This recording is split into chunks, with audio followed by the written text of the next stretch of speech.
Hello and welcome to another episode of Untitled KKP Show, the show from Kakuchopurei that actually talks about video games and maybe some anime here and there while still trying to figure out what to actually call our show.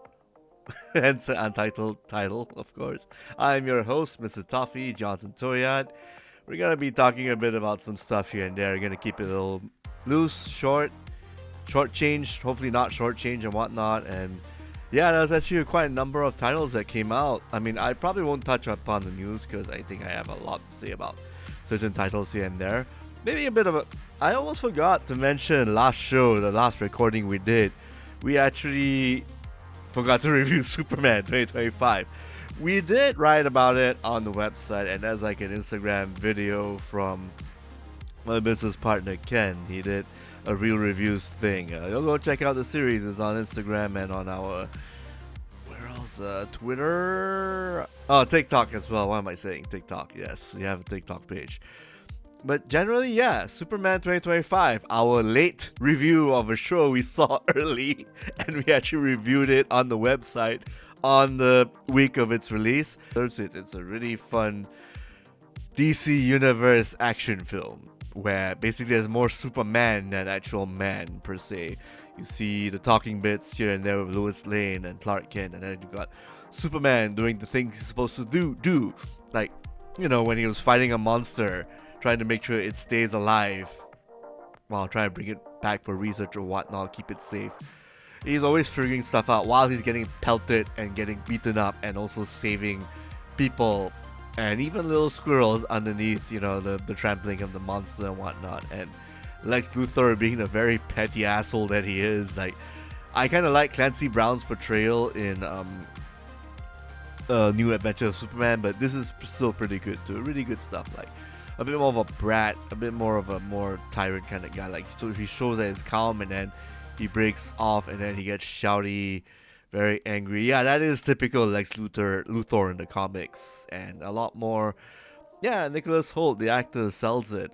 I love the actress for Lois Lane. Of course, David Corenswell. Yeah, definitely Superman. One of the best Supermans in a while. A long, long while. Not following. I mean, yes, it's actually a pastiche of like different Supermen, like from Christopher Reeves to Tim Daly's Superman to yeah, those two, the two core ones, and also from the comics, except he has his own thing as well per se, like with some of the quips being very human, then being more human than Superman sense. And yeah, good stuff with the main cast. The side characters are really cool. Of course, people are gonna remember who Mr. Terrific is. Really awesome action set piece he has. You've got Hot Girl was fine too, the screeching and the stuff she says. And of course, my favorite side character is of course Guy Gardner, played by Nathan Fillion. He plays the asshole Green Lantern, the one with the bowl cut. yeah, I think that's basically like the perfect on-screen representation of the asshole Green Lantern, and it works out really well. Yeah, I mean, there's not much to say, and I also don't want to spoil it. There's gonna be a lot of people watching it. Still, you know, I just want to ruin the experience, but I'll just say that, yeah, cameos, the appearances and whatnot, they're actually very welcome. It is a tad overwhelming, that one I won't lie. Like, when you get started into it, you need to get a grasp of what's going on with the situation. If you don't know who Mr. Terrific is, too bad. If you can't get up to speed, even James Gunn and DC said that I do not want to do another origin story on the farm and whatnot, or Pearl's Clutching for a Batman story. It has to be in the moment, you know, it has to be like in media res sort of deal, you know. That's why the caption pops up at the start of the film, kind of like, not really a Star Wars crawl, it's more like, it's following the All-Star Superman, like how it started the first page, like a recap. Although it would be nice to actually show some of the recap bits, like in like jump cuts. At least for the first 5-10 minutes, simple jump cuts, parent stuff, Krypton explosion, and then Ma and Pa Ken. Like, it's like short clips. Can be animated, can be storyboarded stuff as well. Doesn't have to be live action, because I know refilming those can be a pain in the ass. So you can just do like sketches and whatnot. Something to get into, add a lot more context. You will get context and you will get into the thick of things in the second and third act. Definitely. But in the first part, it could be worked on a bit better. I think that's why I gave it like an 8 out of 10. Like, oh, it's got a very busy start. Like, you'll be overwhelmed, you get stuff coming in. But to be fair, again, this is a show that's meant for people who know what the hell the origin story of Superman is, which is a lot of people. Yes, they've known this stuff for quite a while, since Man of Steel and even the Christopher Reeve Superman series. That's been around for a while, so it's shit you should have seen like since the 70s, right? Or you can just capture on like Blu-ray or DVD or on stream. This shit has been out for a while, so to have a new kind of Superman show popping up that's kind of reminiscent of the Justice League cartoon or the New Adventures of Superman, but in a more live-action, impactful kind of setting, it's a good start. A good start for the new DC universe. Yes. People have their own complaints and whatnot. I know a couple of content creators who are not really into it. That's fair. Again, a fair assessment. But to say it's like Kluang Man 2.0, I don't know. That's a hell of a take, honestly. But again, the issues are still like the start of the pacing bits at the first 1/3 of the film. But again, I can understand how people can get disorientated and whatnot. But hey, once you're into it, yeah, you're on board the action, and it's really fun to see the fantastical nature of this comic book series. Like, Superman has always been fun. This just proves time and again that it is fun, without being too destructive. And you're not required to snap people's necks here, or have your father figure just die off in the tornado. Well, how's it go again? Okay, yeah, fuck that. Alright, so in the end, this is good stuff. Superman, 8 out of 10, like I mentioned, 80 out of 100. Go check out our review. Watch the movie again if you have to. Watch it on IMAX. Really awesome surround stuff on IMAX, yeah. Alright, next on the agenda, let's see. I see Upin Ipin Universe. We got our copy on the 17th of July for review. The game came out on 17th of July. So make of that what you will. I could say, there are many things I could say about Upin Ipin Universe. I could say that yes, there'll be a lot of people using the quote-unquote it's a kid's game justification for the quality it represents. I could also mention that I can bring up games like SpongeBob SquarePants, Battle for Bikini Bottom, or Bluey the video game. Two games I've played before, like, because I've got cousins, I just played a little bit, and I shared some stuff here and there. I've got like nephews and whatnot, small nieces. Seen those games in action, and they are definitely better and more well made than Upin Ipin Universe, especially for Upin Ipin Universe asking price of 177 RM, which is not region price. It's that's what happened. I could say that it's a very janky game with like weird controls when you're moving around, whether it's on keyboard or on joypad. It's better than a joypad, but that's like saying that having a nail shoved up your having a giant nail shoved up your toe is better than having it shoved up your bumhole, right? So yeah, controls better on joypad. I could say that the open world feels dead and not quite as vibrant as other open world titles out there. For example, there's the PG-rated Simpsons open world game, Hit and Run. Is it Crazy Taxi? Hit and Run? Yeah, it's Hit and Run. Oh yeah, Hit and Run, not Road Rage. Hit and Run, open world game that's made in 2006. Way more livelier than Upin Ipin Universe. A game that should have had more care put into it, given the prestige of its IP, which has been around for a while. I could say that this is a game that's broken, unfinished, because of the byproduct as a title that is unfinished because it came from a studio that has yet to pay its workers proper and on time. Thus, that's what you get. When you're not really motivated by money and your work, some things just slide, and some things have to be rushed, and some things just have to get done. I could say that yes, this is not the best looking game, and it is nostalgic for some. I know that some content creators did say this is a nostalgic kind of game. On the user reviews on Steam, which are clearly plants from Let's Go Park and or Dreamline Studios, allegedly. They say that it's a nostalgic kind of trip. I would agree with that, considering that it reminds me of Unreal 5, Unreal 4 asset slot games that came out on the PC on the cheap. Yes, those kind of games, like like Life of Black Tiger and whatnot. That kind of slop that they try to sell for a quick buck.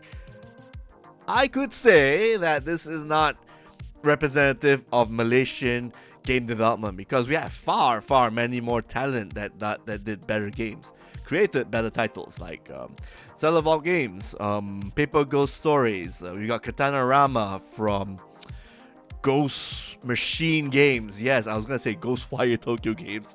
My bad. Sorry, V8, the founder of the studio.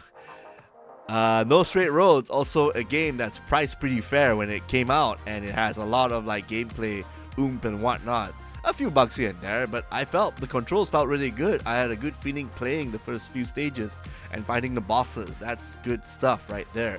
Also being infused with Malaysian culture and digital worlds, as stated on the promotion of the Upin Ipin on one of those live action show Astro Awani morning talk show segments that happened like a couple of hours ago prior to this recording on 21st of July.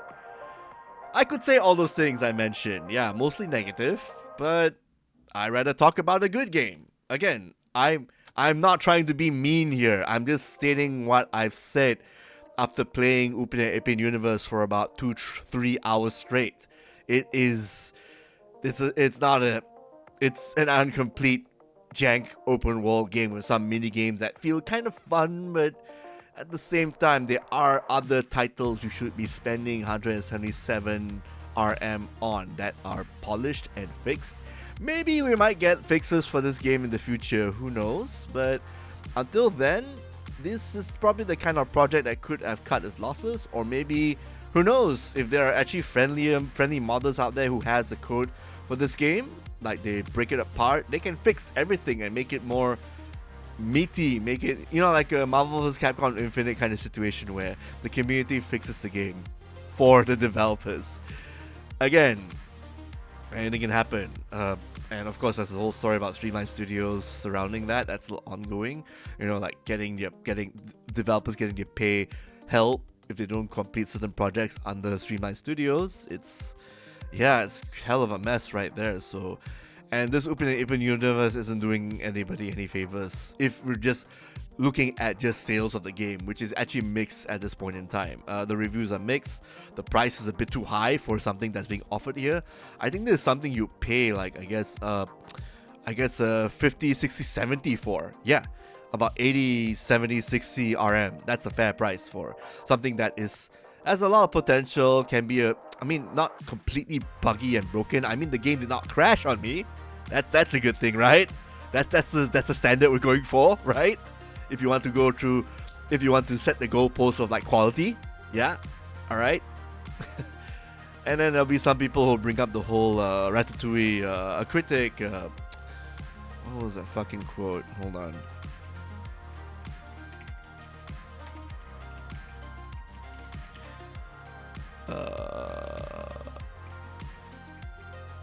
Let's see, a critic quote, blah blah blah. In many ways, the work of a critic is easy, yada yada yada. That whole shit where the creator stuff actually matters and whatnot. Yeah. You could use that excuse, but let's not forget, it really depends on who says it. It really depends on who says that quote to counter what people like me, critics like me, would say about this game.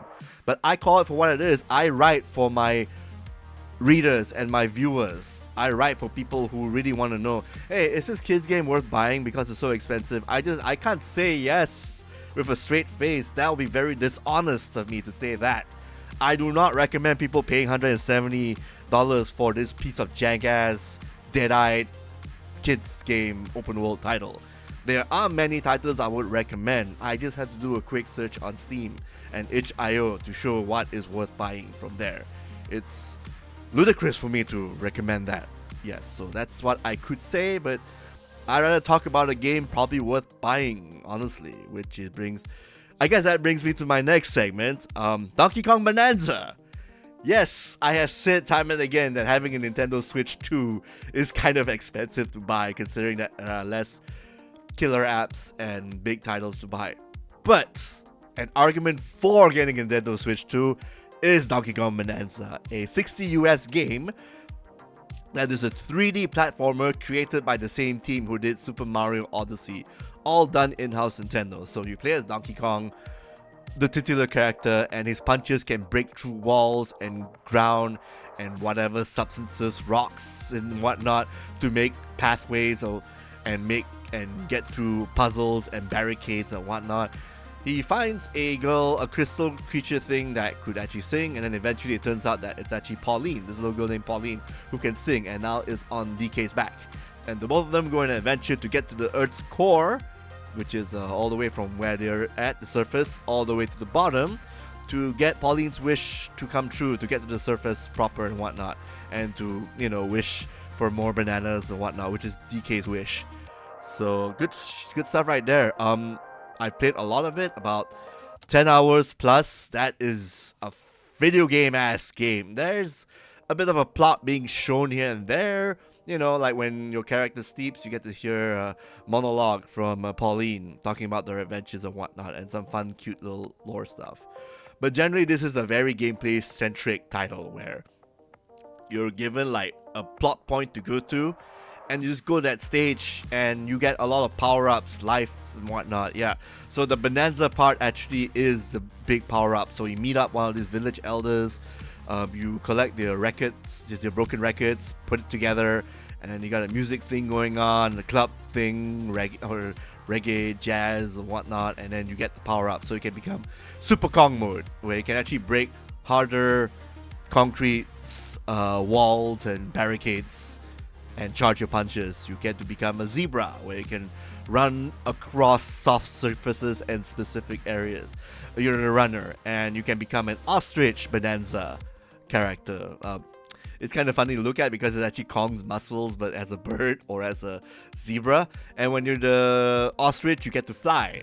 You get to fly for a bit before you glide down, and you see like some wind turbine areas. You can actually fly up higher and higher. So lots of areas that actually makes you use and switch between these Bananza powers. And you can get Bananza power.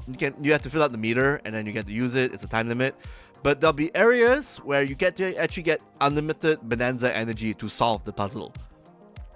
And you can also switch. And then one thing I found out like late in the game is you can actually switch powers mid. You can switch between powers while you are transformed. So when you're flying as an ostrich, you can switch mid transformation. You can switch to like the Kong Bananza or the Zebra Bananza to get across another part of the game, in case you need to fly or you need to traverse or run. I think there'll be a lot more puzzles. I mean, there are puzzles that actually make you have to do that a lot. So, and there's also the Elephant Bananza. It actually sucks up materials in front of you, even bad guys, and hard lava, everything, toxic material, suck it away, and then you can form a rock and throw it anywhere you like. One cool thing you can do is you can suck up the rainbow rock, and then when you lift up the rainbow rock actually makes you fly up. That's pretty cool. And then you've got the rattlesnake. I think it's snake. Yeah, the snake Bananza, where you basically jump super high, like Rattly from Donkey Kong Country. And people are wondering if there are any other references to Donkey Kong Country apart from some of the soundtrack mixes. I've heard Sticker Bush Symphony in one bonus stage. That was awesome. Even the bonus stage itself is a replica of the stage where Sticker Bush Symphony plays. The one with the barrels and the background is like all this thorns and shit. Yeah, that's really good tradition. There's a couple more, especially with the last part of the game, but I'm not gonna spoil it. It's too good. This game has one of the best finale stages ever for a 3D platformer. Epic stuff. I think it's reminiscent of like maybe Super Mario Odyssey's final few stages, where it's just an epic castle boss set piece thing going on, which really awesome music. It's crazy. So it's the Super Mario Odyssey team doing magic again, and that is all I gotta say, because great gameplay, great controls. Pauline and DK are good, tag team duo. I like the music especially, and the rockin', and the fact that you can actually create your own pathways to solve puzzles. That's really cool. There's a lot of optional content. This is not like a collectathon like DK64. Like, there are things you can collect, there are bonus stages you can get to get more banana skills, but it's more like, do you want to make DK skills better, max? You can actually get by with whatever the skill points you get, but if you want more and you want to challenge yourself, that's an option. I've seen people who played this game for 60 plus hours straight.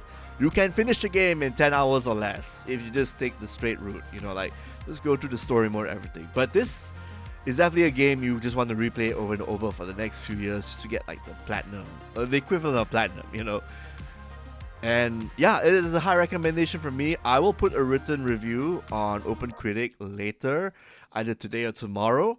But for now, this is a game I would highly, highly recommend, especially if you have a Switch 2 to play your old games. Now comes the big question. Should you buy a Switch 2? Well, if you're a big DK country guy like me, yes, I would buy this Kong Bananza. And if I like Super Mario Odyssey a lot, yes, I will buy the Switch 2 just for this. Now, if you're the kind of guy who needs to justify his purchase with maybe 3 more games, I suggest you wait. There is Metroid Prime coming out, Metroid Prime 4, right? Metroid Prime 4 coming out. There is Kirby Air Riders, hopefully this year. I think there is a Zelda action game coming out, a Zelda Muso title, Age of Enlightenment. It's still set in the Breath of the Wild universe, but it's a new Zelda Muso game. I think that is this year. Don't quote me on that.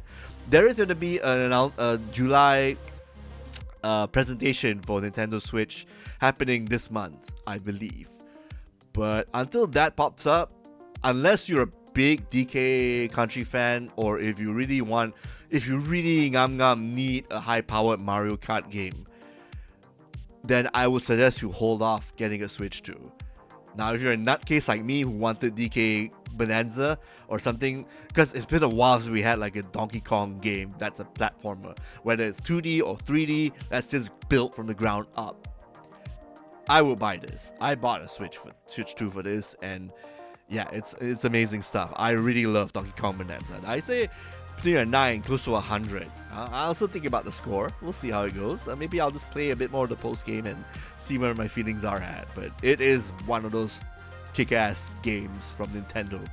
I don't normally give much love to Nintendo. I mean, hell, have you seen my review for Super Mario Wonder? I think people are kind of butthurt about that, and also Mario Kart World. But when they do hit goal and they do new ideas, or maybe take old core ideas and bring them up to something new, make him into something new on a deserving character like Donkey Kong, then yes, I will give the praise they deserve. So yeah, that's my review. Donkey Kong Bananza, 90 out of 100, maybe 100 out of 100. We'll see how that goes.